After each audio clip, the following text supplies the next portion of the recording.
PM Jan Dhan योजना 2023। दोस्तों, जनधन खाते तो काफ़ी लोगों ने खुलवाए हुए हैं और वह खाते अभी ऐसे ही रखे हुए हैं क्योंकि कुछ ही लोग हैं जो उन खातों का यूज़ कर रहे हैं। बाकी के लोग ऐसे हैं जिन्होंने उनको ऐसे ही छोड़ा हुआ है, क्योंकि उनका मकसद यही था कि जनधन खाते में पैसे आएंगे, आपको पेंशन के रूप में मिलेंगे। इसी वजह से उन्होंने जनधन खाते खुलवाए थे। तो अब आपकी जानकारी के लिए बता दूं कि 2023 से जो फ़िलहाल चल रहा है, इसमें 3,000 रुपये की राशि जनधन खाता धारकों को दी जा रही है, तो कि हर महीने, ठीक है। और जल्दी आपको क्या करना है मैं बता देता हूँ कि ये जो पैसा है ऐसे ही आपको नहीं मिलेगा। इसके लिए आपको कुछ दस्तावेज ऐसे हैं जो जमा करने हैं, तब जाके आपको ये पैसा दिया जाएगा और हर महीने आप 3,000 रुपये के हकदार हो सकेंगे। दोस्तों, हम बात कर रहे हैं पीएम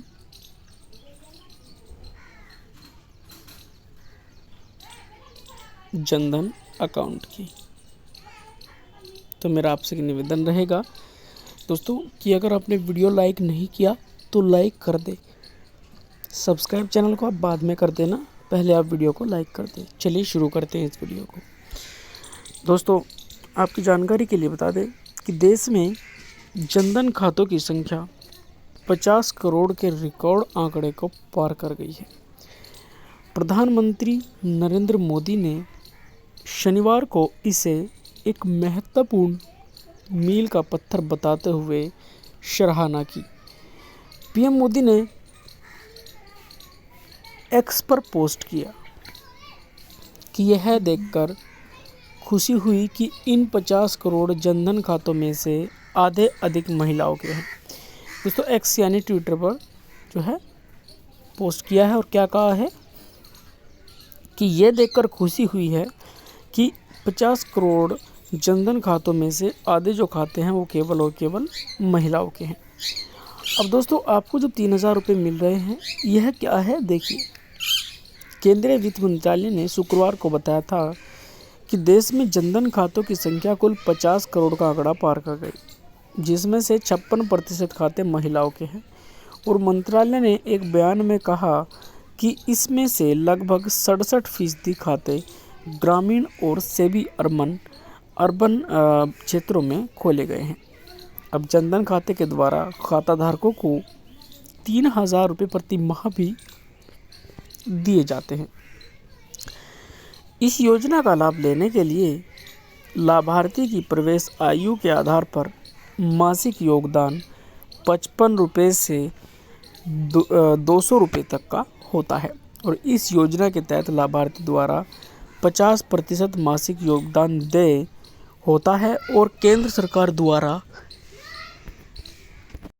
समान योगदान का भुगतान किया जाता है। यानी आप देख लें कि कुछ जो 50% जो देय होगा वो खाता धारक दे करेंगे और बाकी का केंद्र सरकार उसमें दे करेगी, उतना ही जितना वो है, ठीक है। अब पात्रता की अगर बात करें इसमें, तो देखिए भारतीय नागरिक होना ज़रूरी चाहिए। अगर भारतीय नागरिक नहीं है तो आप इस योजना का लाभ नहीं ले सकते।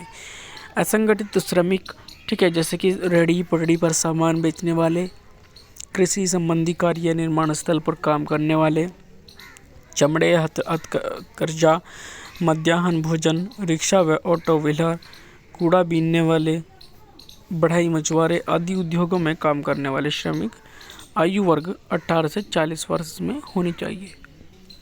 अब मासिक आय 15,000 रुपये से कम है और EPFO या ESIC या NPS का सदस्य नहीं होना चाहिए। फ़ायदे आपको बता दें कि 60 वर्ष की आयु प्राप्त करने के बाद लाभार्थी 3,000 रुपये की न्यूनतम मासिक सुनिश्चित पेंशन प्राप्त करने के हकदार हैं। अब लाभार्थी की मृत्यु पर पति या पत्नी 50% मासिक पेंशन के लिए पात्र है। यदि पति और पत्नी दोनों इस योजना में शामिल है तो वे रुपये के लिए पात्र है।